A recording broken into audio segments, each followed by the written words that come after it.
Soy Eric Domergue. Esta es la historia de cómo recuperé el cuerpo de mi hermano Yves y su compañera Cristina Cialceta, desaparecidos en 1976, a partir de un trabajo práctico de los alumnos de la Escuela Pablo Pisurno de Melincué, al sur de la provincia de Santa Fe. ¿Qué me pasó? Estuve mejor ahora. Eso que me hiciste ahora. Sí. Bueno, pero ahí era una nena. Y ahora esa es la nota que se da.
El viernes 26 de septiembre del año 1976, a 5 kilómetros al sur de la localidad de Carreras, provincia de Santa Fe, en el campo del señor Buitrón, se encontraron dos cuerpos.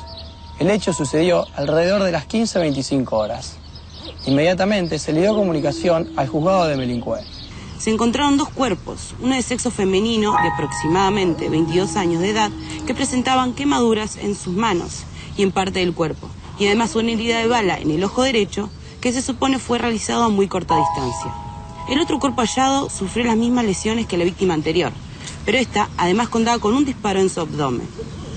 El certificado de defunción declara que fueron muertes violentas. Y se caratuló la causa como NN. El sumario es de carácter reservado y actualmente se encuentra en el juzgado de Melincué, bajo la supervisión de la doctora Mirta de Leales. Desde 1976 hasta el año 1984 el caso quedó en el olvido. Pero con el retorno de la democracia en el 84 comenzaron a tener importancia los desaparecidos y junto a este tema el presente caso.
Este acto, que en realidad no es grande, es poco, es una pequeñísima,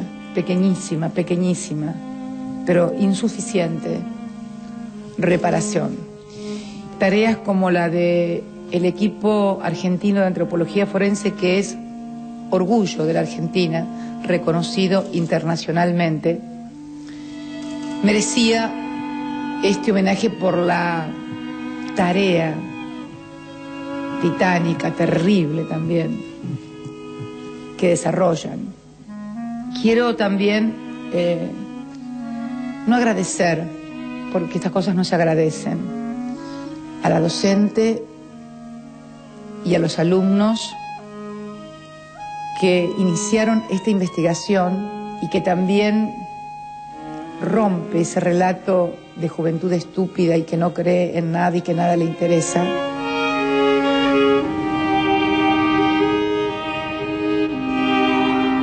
Soy Eric Domergue. Esta es la historia de cómo recuperé el cuerpo de mi hermano Yves y su compañera Cristina Salceta, desaparecidos en 1976, a partir de un trabajo práctico de los alumnos de la Escuela Pablo Pizzurno de Melincue, al sur de la provincia de Santa Fe. Hola. ¿Cómo andan? Bien. ¿Qué tal? Hola, qué gusto. Hola, ¿qué tal? Hola. Agustina ¿Cuánta gente? y Celia. Este es el original del trabajo. Ese es el original del Muy bien. trabajo. Y cuéntenme ustedes cómo fue que iniciaron ahí en 2003 este trabajo de memoria. Y estamos hablando de derechos humanos, de Información ética y ciudadana con Juliana.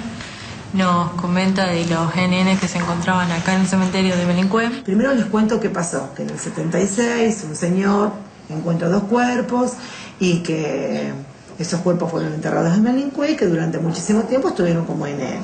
Y también lo que les cuento es que todo esto figuraba en un expediente, que no iba a ser una tarea sencilla, que íbamos a tener que estudiar un montón de cuestiones teóricas que al chico de 17 años no le gusta, pero para que él entienda por qué yo les decía NN, por qué les decía terrorismo de Estado, ellos tenían que hacer todo un recorrido teórico, buscar en libros. Cuando nosotros empezamos el trabajo, en lo que es la currícula estaba lo último, el tema de derechos humanos, dignidad, valores, justicia, todo lo que estábamos viendo.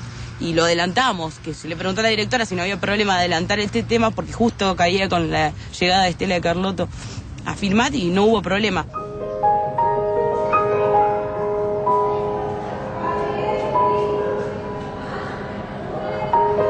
Cuando Juliana empezó a trabajar con los chicos, bueno, es como que la escuela se puso a disposición de lo que ella estaba trabajando. El trabajo fue netamente áulico. El tema de derechos humanos está en la currícula de formación ética y ciudadana. Derechos humanos es un tema que hay que darlo. Tratamos de que la escuela tenga una misión y una visión en cuanto a valores y estudiar, buscar lo que es el contenido de determinadas áreas, lo puedo buscar en cualquier lado, pero la formación que uno le puede dar al alumno desde ese punto de vista es solamente de este ámbito. Linda escuela, vale la pena conocerla de adentro, para mí. Y bueno, en la materia de formación ética es cuando ella nos propone que emprendamos una investigación sobre estos casos y le pedimos a un empleado del tribunal que nos muestre el expediente porque sabíamos que él tenía acceso y que le había resguardado el expediente. Me acuerdo que nos sentamos en ronda, ella en el medio con Jorge Basuino, que era el empleado, y abrió el expediente. Usted le da entrada el lunes 27 de septiembre. El lunes 27 de septiembre. A todo esto me llama el médico de policía para ir a buscar unos cuerpos y me dice no se puede trasladar debido a la circunstancia de que los cuerpos no estaban en estado, entonces lo ingresa o lo llevan por intermedio de una chata. Lo invito a Jorge, le pregunto si hay posibilidades de que él venga a la escuela.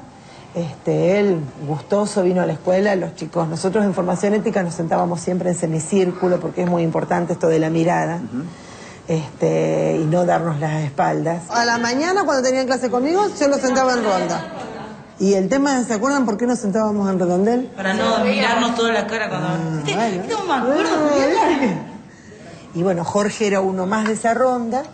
Les cuenta todo lo que había hecho y nos permite que vayamos pasando uno a uno el expediente. Permiso. Sí. Ah, acá está el original. Es el original. Tal es así que es todo con mi letra.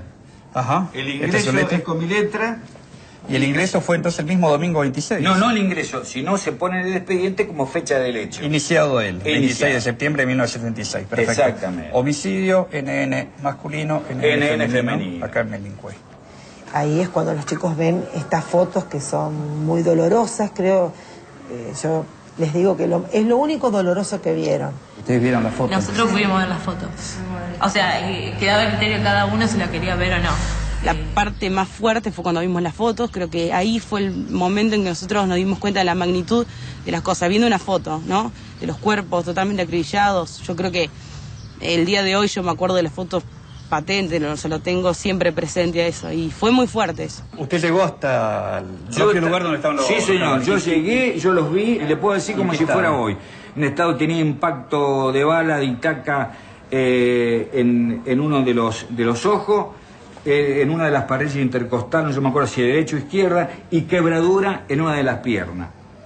Bueno, esa foto era importante para que vean que esa oralidad que uno les dice tenía un hecho real.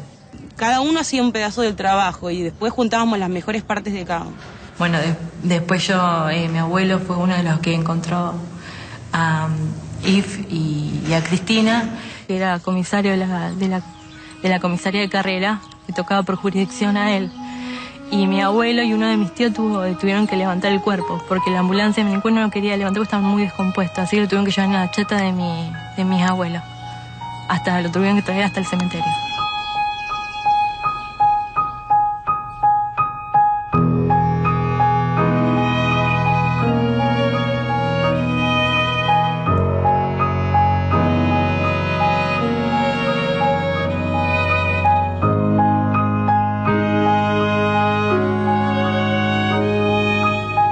Algunas cositas, no sé si fotos de Yves, que bueno, ya son la mayoría de las fotos de Yves se las saqué yo, ¿no? Porque me encantaba la foto y además porque conviví con él en los últimos tiempos. Y ojos claros. Todos en la familia. Acá estamos todos, es una de las pocas, hay dos fotos donde estamos todos, ¿no?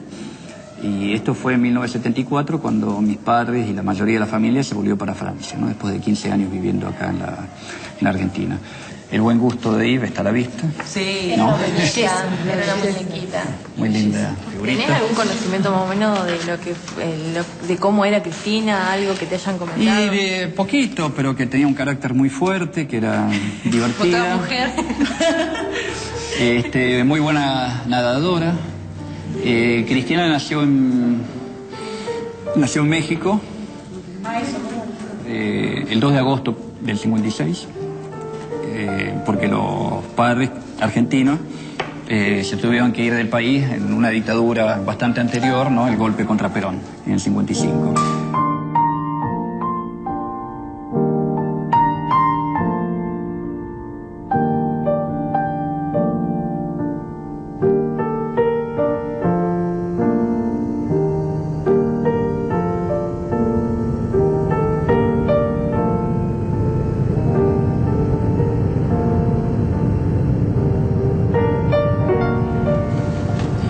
Vuelve acá en el 72 porque la mamá quiere que Cristina se críe en la que ya estaba grande, Cristina tenía 15 años, para que vuelva a la Argentina y termine sus estudios acá y demás, que a ella le gustaba a la Argentina, amaba a la Argentina.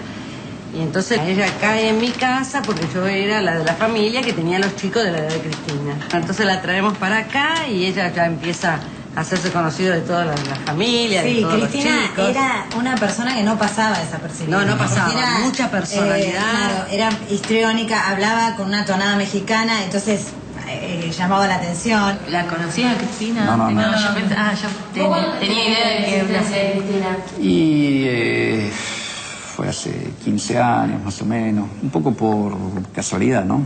Porque Cristina tenía dos grandes amigas, dos hermanas, con las que vivía o convivía, depende, ¿no? Esas amigas, bueno, una estuvo presa y la otra se fue a Francia al exilio, ¿no? Y esa amiga, Analía, de repente ve en los diarios franceses la foto de Yves, y dice, pero yo lo conozco, este es el novio de Cristina. Mira, Cristina yo la conocí cuando tenía 14 años. Ella acababa de llegar de México. La encontré en un bar, dijo una barrabasada gigantesca. Una mexicaneada. Una mexicaneada de aquellas, pero mortal. Ella estaba sola, yo también en ese momento. Le dije cómo tenía que decir, que tenía que decir dulce de leche. Ahí me preguntó qué es lo que había dicho, le expliqué y bueno, y nos hicimos amigas inmediatamente, no nos separamos más. Esa soy yo, no, pará, esa, ahí está, esa soy yo. Y después, esa es Cristina. Terminó la escuela secundaria y empecé a estudiar en la Universidad de Rosario, antropología. Y antropología.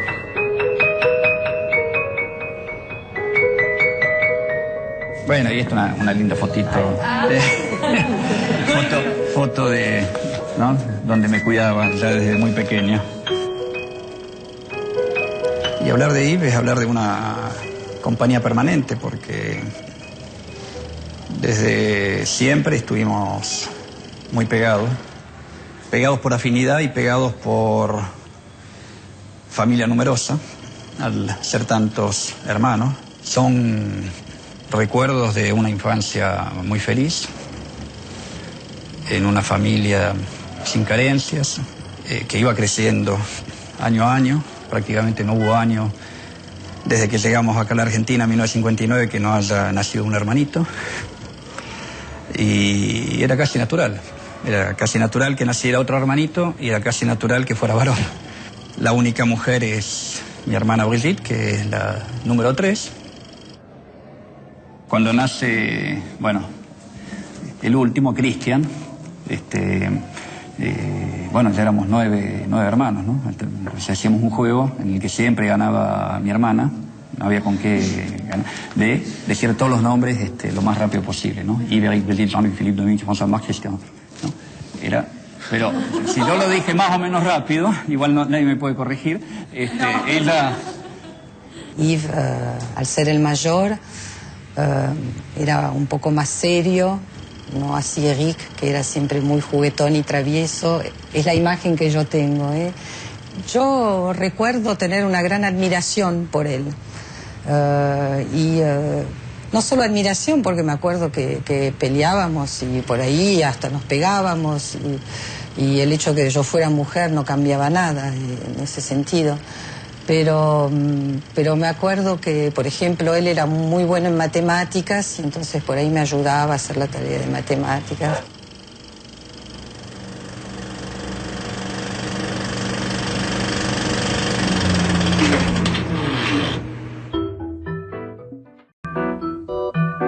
Nosotros veníamos de una clase media acomodada, sin lujos, pero tampoco sin privaciones. Íbamos a un colegio francés, privado, barrio Belgrano o barrio Núñez, según las épocas, muy católico. O sea, nada que hiciera pensar en que iba a abrazar una organización marxista-leninista, atea, que empezó a conocer en el año 73, cuando empezó su carrera universitaria en ingeniería.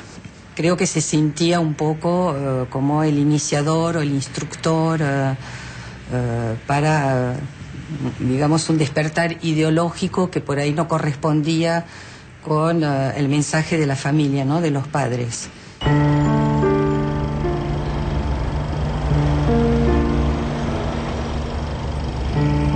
De alguna manera presencié, ya que compartíamos la misma habitación, cuando su mejor amigo, que ya militaba en el PRT, lo estaba convenciendo de que la alternativa era el PRT y no otra cosa.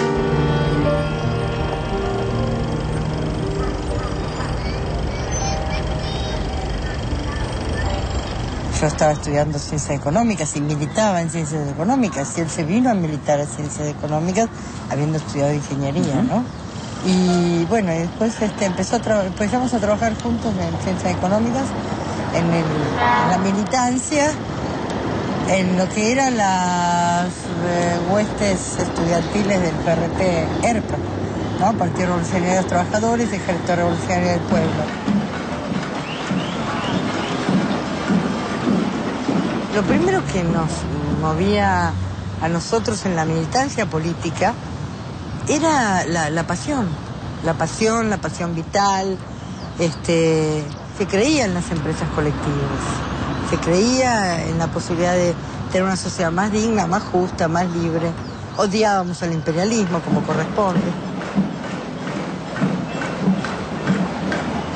Teníamos un compromiso, una seriedad en la tarea. Nos levantábamos muy temprano, estudiábamos, íbamos a la facultad, trabajábamos y teníamos horas a la noche de discusiones, etcétera.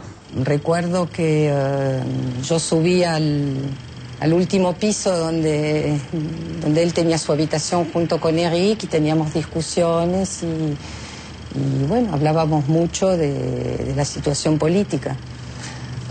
Yo tenía solo 15, 16 años, así que para mí eran más que nada nombres y ideas de que hay que rebelarse contra un Estado represivo, ¿no?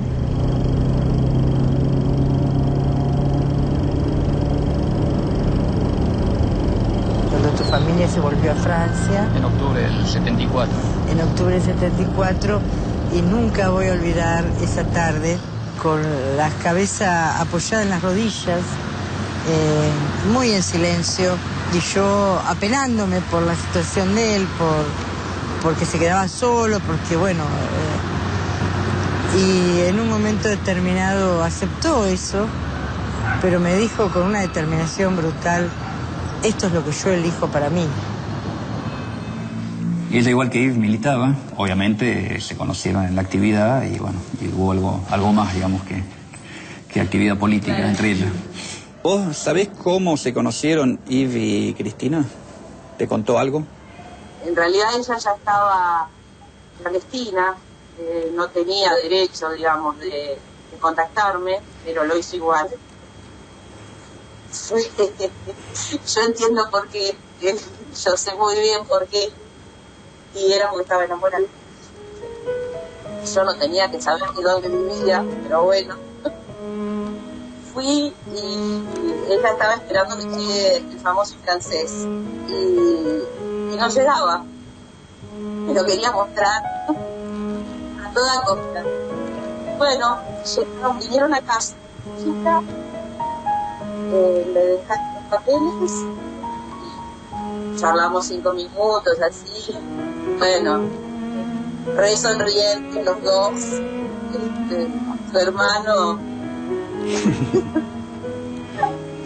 nos separamos, nos despedimos, y con Cristi teníamos un código: la que se iba volvía. O sea, yo me quedé esperando.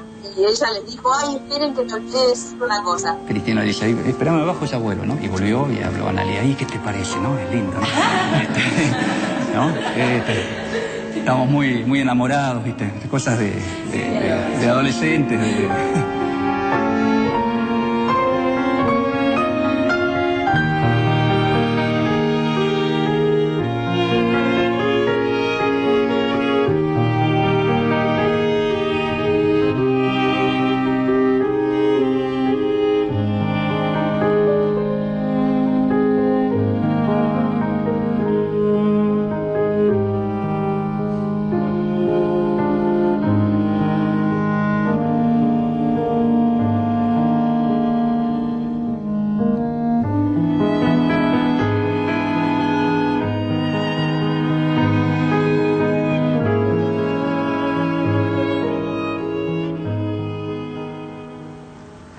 En 1976 vivíamos los dos acá en la Argentina, en Buenos Aires.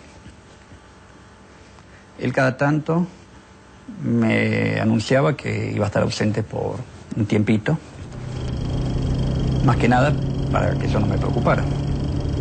Nunca me decía a dónde iba, él me cuidaba. Era una consigna general de la militancia en la época. Cuando nosotros éramos más chiquitas, nos fuimos a todas las reuniones que encontramos, de todos los partidos que encontramos, porque las dos queríamos militar. Discutimos mucho y no estábamos convencidas. Y de pronto un día vino y me dijo que estaba en el PRD. Yo le pregunté por qué. Porque en el momento en que ella se puso a militar, era un momento donde ya el peligro era evidente. Y era evidente lo que iba a ocurrir también. O sea, nunca nadie se imaginaba lo que iba a ocurrir, a decir verdad. Pero era evidente que iba a haber un golpe de Estado o algo así. Entonces yo le pregunté por qué ahora, por qué en este momento, y ella me dijo que porque había encontrado realmente lo que ella estaba buscando, que no era una elección banal, que era una reflexión profunda y que era una convicción. Ese año, estamos hablando de 1976, ella vivía en la clandestinidad desde que hubo el golpe militar en marzo. Entonces, bueno, él viajaba, tenía actividades. En uno de esos viajes, a principios, mediados de septiembre, no recuerdo bien la fecha, a principios de septiembre me anuncia uno de los tantos viajes que va a hacer. El 20 de septiembre me manda una carta con sello postal de la ciudad de Rosario, anticipándome que estaba por volver a Buenos Aires, que había muchos problemas allá en la ciudad, que algunos amigos se estaban enfermando, ¿no? Un burdo eufemismo, digamos, para decir que estaban secuestrando gente, y efectivamente fue una época de grandes secuestros en varias partes del país, pero bueno, en Rosario en particular. Y bueno, y no volvía.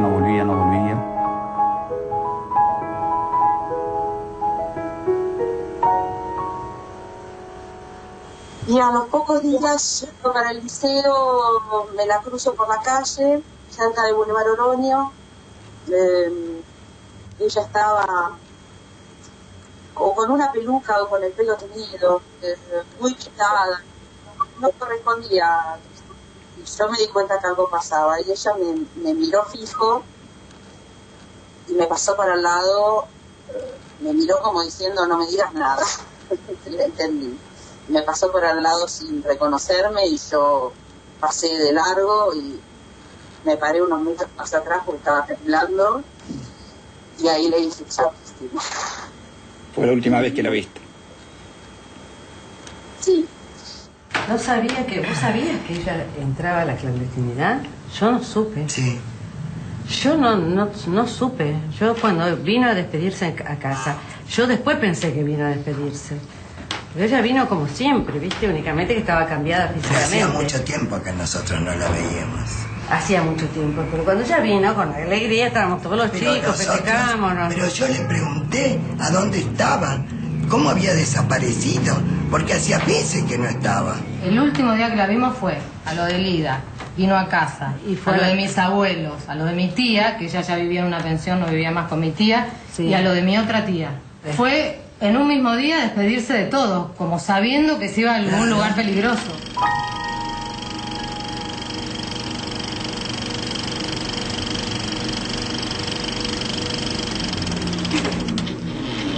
¿Cómo te enterás, digamos, que Yves desaparece? Digamos, ¿cómo fue ese momento? En realidad nunca me entero que lo secuestran, simplemente desaparece. Pasó el tiempo, pasó bastante tiempo, porque yo no sabía qué hacer. En aquella época tenía 20 años, así que tampoco era muy fácil para mí resolver esta cuestión, ¿no? No podía ser tan imprudente de alertar a la Embajada de Francia, que era la consigna que tenía en caso que él tuviera problemas, y que después apareciera caminando y que simplemente se haya atrasado en alguno de los viajes o que haya tenido alguna dificultad para comunicarse conmigo. Entonces esperé lo más que pude, bastante. Y bueno, ahí ya, por lógica, sabía que no volvía.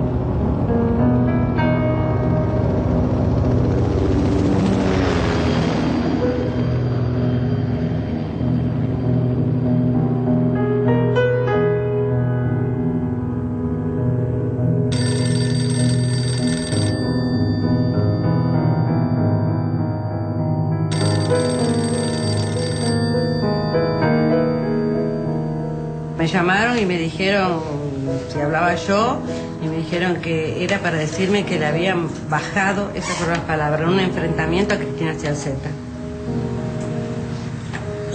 Anónimo. Anónimo, yo corté, no sabía quién era. No la llamé a María Elena, la llamé a mi otra cuñada. Le digo, mirá lo que me dicen. Una locura. Y entonces llamaron a María Elena y María Elena dice, hace una semana que no sé nada de Cristina. Por lógica sabía que no iba a volver. Y es más, yo sabía que no iba a volver nunca. O sea, no tenía dudas de que si lo agarraban, no lo iban a soltar más. Y hasta que, bueno, decidí hacer la denuncia en la Embajada de Francia. Las autoridades de aquel entonces se contactan con mi papá en Francia. Lo que resuelve mi papá desde Francia es que cuanto antes yo vuelvo a Francia para poder encarar una campaña de denuncia fuerte. El 13 de noviembre llego a París y ese mismo día mi papá viene a la Argentina, va a Rosario, a La Plata y a la capital federal y presenta 3 recursos de habeas corpus y se quedó menos de una semana y se volvió para Francia. Y una vez que llegó él a Francia, ahí iniciamos una campaña fuerte en los medios.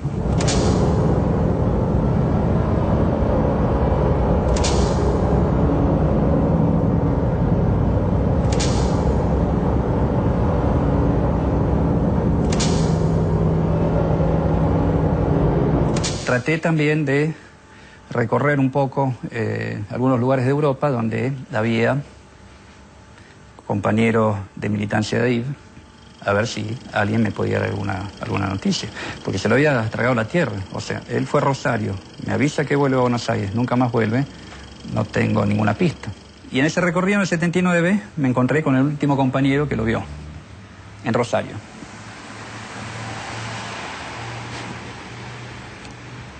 Ese compañero lo alojaba en su propia casa y en Rosario tal era la precariedad que no tenía dónde vivir y él simplemente lo iba a buscar a la tardecita o a la noche y lo llevaba a escondidas a su propia vivienda y a la mañana lo volvía a sacar.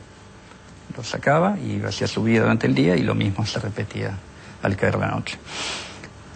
Ese día, que él no recuerda exactamente la fecha, tenía una cita con Yves cerca del batallón 121 de comunicaciones, en el sur de la ciudad de Rosario, y no llega.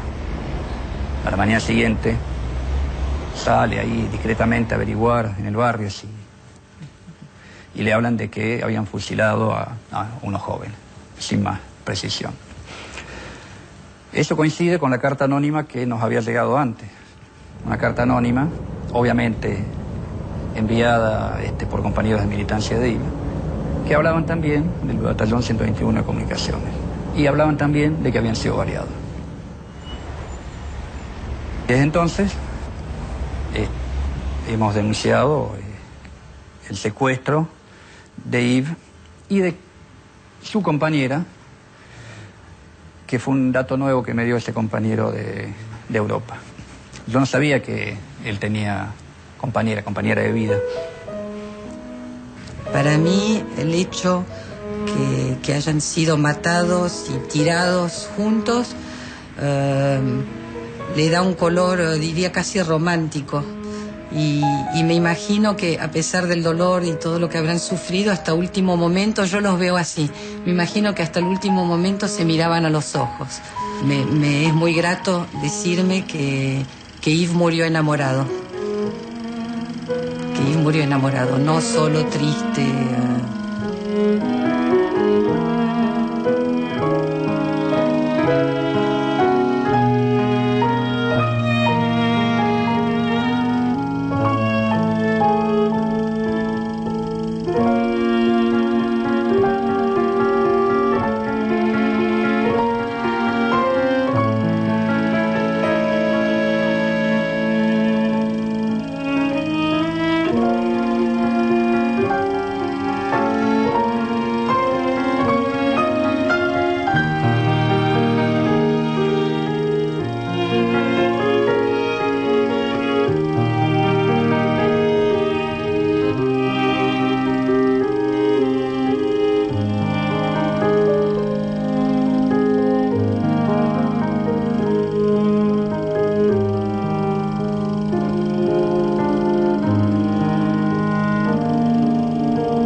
¿Y vos sabías, por ejemplo, de los NN antes de empezar el trabajo? Yo he escuchado, pero nada más. O sea, sabía que estaban, pero no tenía...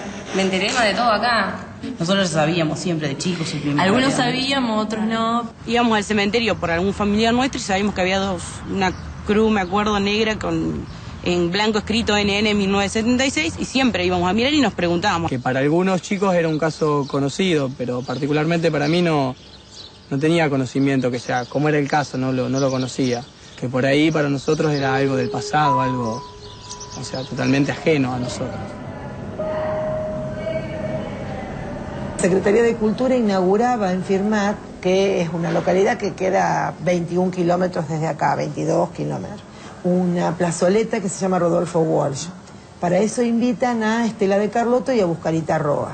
Y en realidad lo que les digo es que cuando vayamos a Firmat a entregar este informe, teníamos la oportunidad de acercarnos a alguien que seguramente los iba a estar buscando. Y yo le planteo esto. Seguramente había un papá, un hermano y sobrinos que iban a estar buscando esto.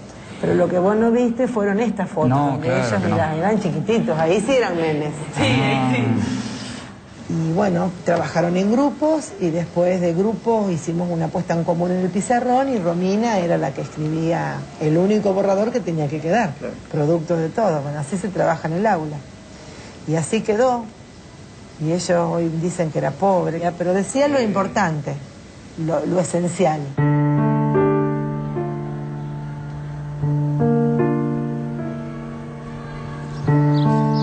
Como alumnos que cursamos el tercer año del Polimodal, comenzamos a interesarnos por temas que nos afectan directa e indirectamente en el área de formación. En el área de formación ciudadana nos involucramos con la temática del hombre, sus derechos y obligaciones. Estudiando los derechos humanos nos atrajo y nos resultó interesante el tema del terrorismo de Estado. Ya que cerca de nuestra localidad se encontraron personas maltratadas, a las cuales se les violaron la totalidad de sus derechos como personas. Conociendo el trabajo que realizan las abuelas y madres de Plaza de Mayo. Conociendo que somos parte de esta sociedad y por tanto solo tenemos una patria digna y justa si nos involucramos en sus problemas. Es que decidimos hacer esta pequeña colaboración con ustedes. A través de la entrega de datos. Como jóvenes no queremos que vuelva a ocurrir esta tragedia. Nunca más. Nunca más. Nunca más. Y así poder vivir en nuestro país en democracia. Donde se nos respete y proteja, para sentirnos orgullosos del mismo. Y así sentirnos útiles como ejemplo para el futuro de nuestra nación.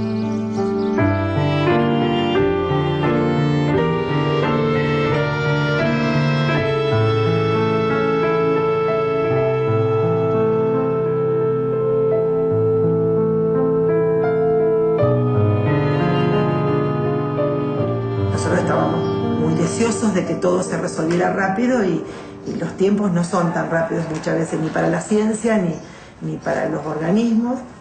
En el 2007, fines del 2006, nos dicen que es probable que en el 2007 vengan a exhumar los cuerpos. Y en el 2008, llamo el 28 de marzo del 2008, llamo a un teléfono que encontré por internet, que era la Casa de la Memoria. De Rosario.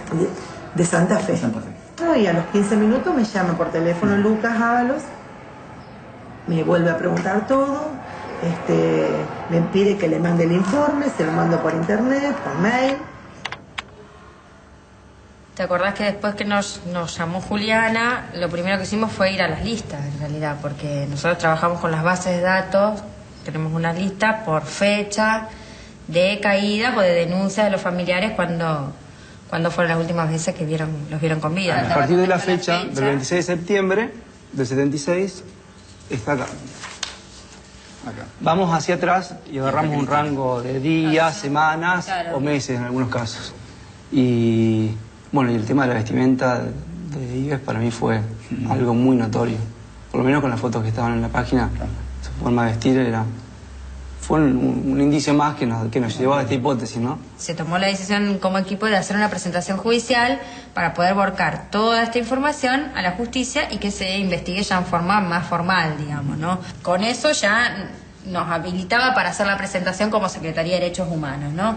Y de ahí pedir en esa misma presentación una serie de medidas que nosotros veíamos que eran viables de hacer y que eran necesarias para poder dar con la identidad de esos restos. Y que eran desde ofrecer testimoniales, claro, para ampliar, para reabrir, para la reapertura de la investigación. Además solicitamos... Pedimos, bueno, que se marque más o menos el perímetro que nosotros consideramos que era donde podían estar los restos, que se custodiara ese perímetro hasta tanto pudieran intervenir el equipo, que se le dé intervención al equipo argentino de antropología forense para que pueda hacer el trabajo de excavación y exhumación de los restos y después un posterior análisis. ¿Qué sensación tuviste cuando vienen en noviembre, en diciembre del 2008? Ahí la conociste a Betty. Claro, ahí la conocí a Betty. Claro, a partir del expediente que me traen los jóvenes de Derechos Humanos de Santa Fe, veo las fotos también, leo el expediente, la coincidencia de las fechas, ¿no? Digo, bueno, las fotos no me permitían estar seguro de que para nada, ¿no? Pero, digamos, valía la pena seguir indagando, ¿no? Vinimos en diciembre del 2008, vinimos sin alertar a nadie, no vimos a nadie prácticamente, pero bueno, no pude, fuimos a ver a Betty para que nos mostrara el lugar donde habían estado tirados los dos cuerpos, ¿no? Para mí fue muy importante poder hablar del tema, porque fue un tema que en mi casa se habló siempre, y mi papá falleció diciendo, algún día sabremos. Mira vos. Algún día sabremos. ¿Y qué comentaban entre ustedes? ¿Qué comentaba tu papá? Y bueno, mi papá, la sorpresa grande que se llevó ese domingo, que fue a cerrar el molino chiquito del otro lado de la ruta, y bueno, y se encontró con los cuerpos allí, y se impresionó mucho, se sintió mal, se vino inmediatamente al pueblo y a la comisaría a hablar con el comisario y decirle lo que había encontrado.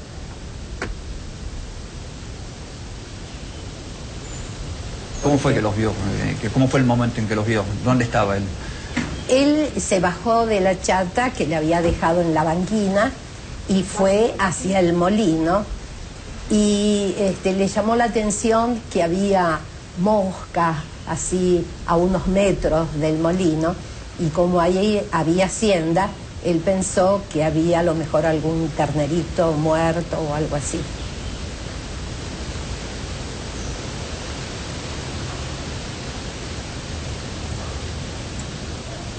Y con esas pocas imágenes, pero que ya eran enormes, me volví para Buenos Aires. Y ahí fue que en las oficinas de antropólogos forenses, del EAF, les narro un poquito qué es lo que viene a hacer acá Melincue y a Carrera, y me dicen que ellos el caso lo conocen desde hace tiempo. Para nosotros el caso Melincue es una historia antigua, porque hace 10 años que el expediente, de mano de un entonces secretario de la Fiscalía Federal de Santa Fe, llegó a nosotros.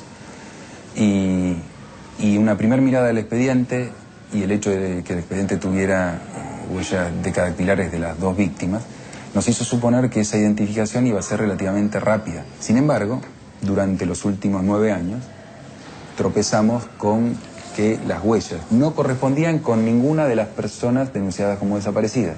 Y en ese especie de limbo se mantuvo hasta que surgieron las posibilidades de mirar esta incógnita con una nueva luz. Esa nueva luz es la iniciativa. Antes lo que hacía el equipo era trabajar con hipótesis. Se extraía la sangre del familiar y a partir de una hipótesis determinada se cruzaba con restos óseos recuperados. La iniciativa, gracias al avance de la tecnología, lo que logró es que se pueda trabajar sin una hipótesis directa. Entonces tu sangre va a ser incorporada a los bancos de sangre y por otro lado vamos a tener un banco de restos óseos recuperados. Entonces, ¿qué es lo que ocurre? No se tiene que trabajar directamente con hipótesis, sino que lo que se hace es cruzar todo con todo. O sea, todo el ADN, todos los perfiles genéticos recuperados de los restos óseos se cruzan con toda la sangre de los familiares. Y de esa manera se cotejan match para lograr la identidad. Y lo que se hizo en el año 2009 fue ir al cementerio Melincue, recuperar los restos de las dos personas que estaban en el lugar donde tenían que estar.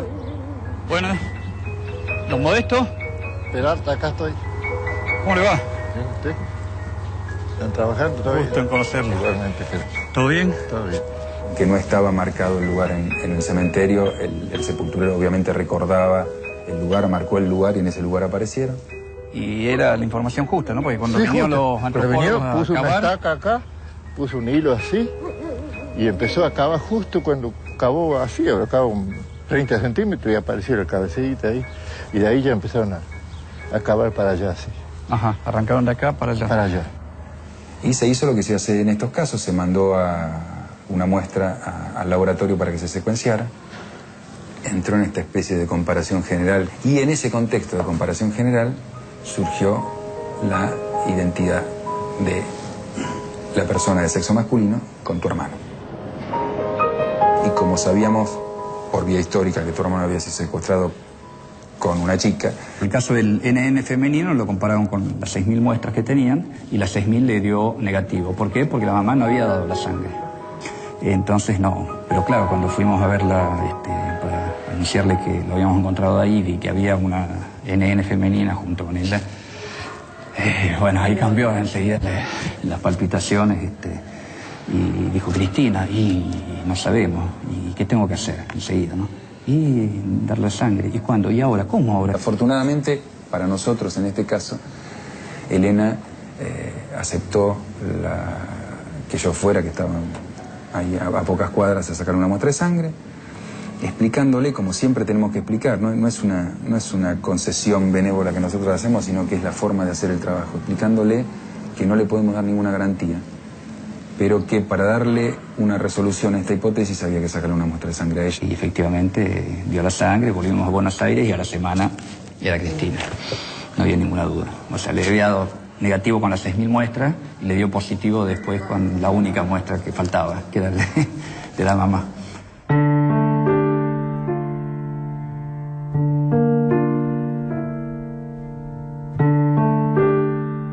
Y bueno, y después inmediatamente llamados telefónicos a los hermanos allá en París, todos muy sorprendidos además, ¿no? Porque nunca imaginaron que algún día alguien les iba a decir encontramos ahí, ¿no? Nunca, yo tampoco, ¿no? Yo tampoco, lo deseaba especialmente por mis padres, pero nunca imaginé que algún día alguien me iba a decir, sí, listo, sabemos dónde está y sabemos que es él y se le puede devolver una identidad a una familia y así que es un enorme privilegio, además de todo lo demás.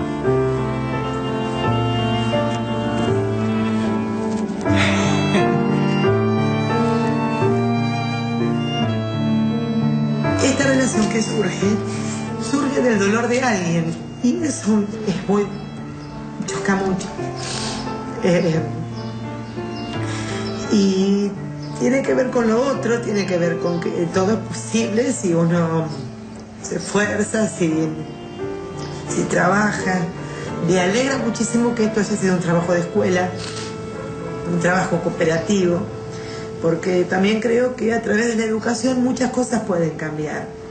Yo digo que el conocimiento hace libre y a partir de lo que los chicos vivieron y conocieron, ellos van a poder elegir cuestiones diferentes, van a poder elegir, ¿no? Son libres. Y bueno, y el 21 de julio de este año, yo estaba en mi casa estudiando, me llama una amiga por teléfono y me dice, ¿tenés ganas de ir a Francia? Digo, ¿qué? Sí, tenés ganas de ir a Francia. No, Romy, dale, estoy apurada, estoy estudiando, rindo mañana, no me tomes el pelo. Se sabe quiénes son los NN de Menincue. Y ahí es cuando se me hizo un nudo, que cada vez que hablo se me hace un nudo terrible. Y bueno, y me dieron los nombres, entré a internet y como que le puse cara a esas personas. Y bueno, ahí empezamos a ver la historia, la familia, la búsqueda, bueno, frases, historia de él, porque ya tenía nombre, tenía apellido, tenía vida. Y bueno, y después hablé con Juliana y me dice, viste tanto que esperábamos, al final se supo todo. Y bueno, y acá estamos.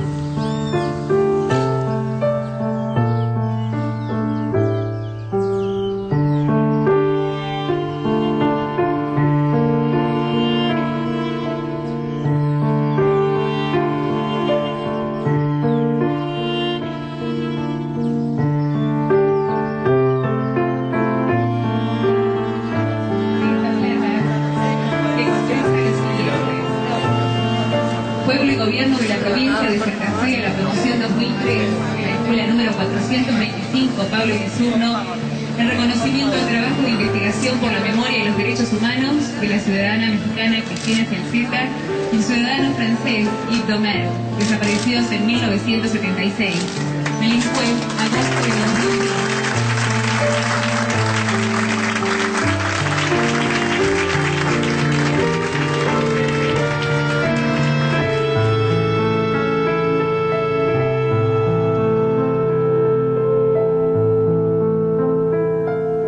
Yo lo tenía mentalmente, ¿no? Lo tenía procesado mentalmente, que la educación, que bien, que se hayan involucrado, que buena que participación, que acto de democracia, que acto cívico, todo como en teoría, pero al verlos, al hablar con ellos, al verlos emocionarse por alguien que no conocían, que no era familiar de ellos, esto fue para mí, digamos, no sé si lo más fuerte, pero lo más novedoso. Mientras tanto, los alumnos quieren entregar a Eric y a su papá un recordatorio. Los recibimos.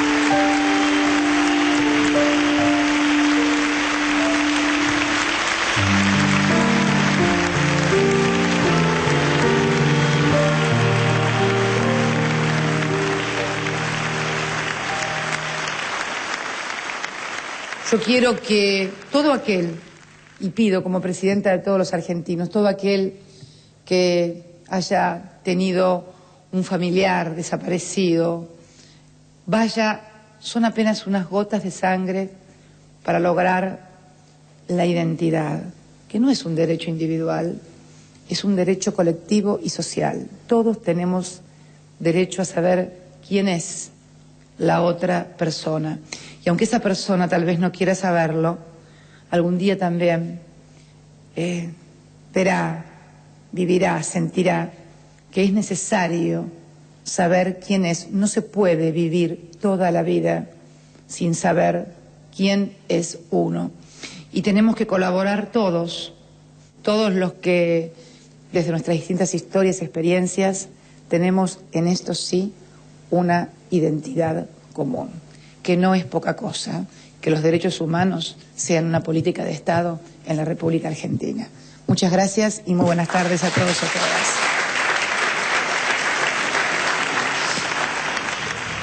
En realidad es muy poco lo que me queda por decir. Lo único que me queda es por agradecer a mis hermanos y sus familias, en particular a mis padres, que al fin pueden dar vuelta a una página y levantarse a la mañana sin preguntarse dónde está. A María Elena, a toda la familia y a las amigas de Cristina, la compañera de mi hermano. A todas las manos anónimas que depositaron flores sobre las tumbas sin nombre. Dejo para el final un agradecimiento especial a la Dirección de Derechos Humanos de la provincia de Santa Fe, al equipo argentino de antropología forense. Todo el trabajo que están llevando adelante merece mucho más que el reconocimiento. Cierro, obviamente, con la Escuela Pablo Isurno de Melincue. Un interminable abrazo a los chicos y docentes que un día de 2003 emprendieron el loco sueño de descubrir quiénes eran esos dos jóvenes acribillados y tirados a la vera del camino en septiembre del 76 y sepultados como NN, y lo lograron.